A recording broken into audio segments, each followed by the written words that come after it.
Bible Study Guide, Day 48, Leviticus 14-15. In this chapter, the Lord instructs Moses on how to deal with those who have been healed from a defiling skin disease. The process involves 2 birds, cedar wood, scarlet yarn, and hyssop. 1 bird is killed over fresh water in a clay pot, and the other bird is dipped in the blood of the first bird along with the cedar wood, scarlet yarn, and hyssop.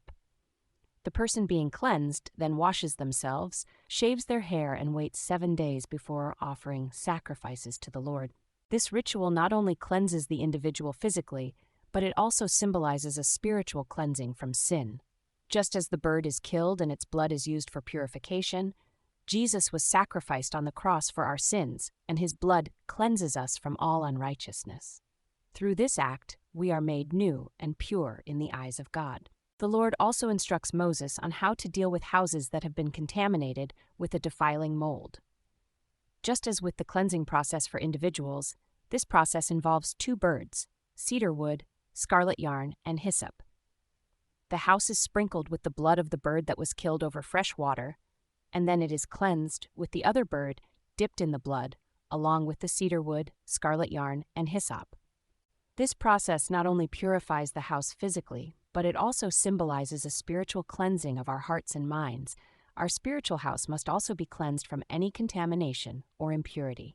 In chapter 15, the Lord instructs Moses on how to deal with discharges from both men and women that can make them ceremonially unclean.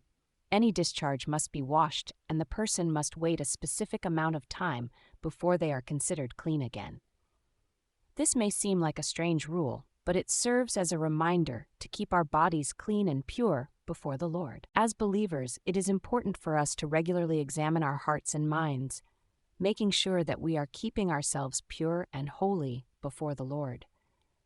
Just as the Israelites were instructed to do so through these rituals, we must also continuously seek cleansing from sin in our lives.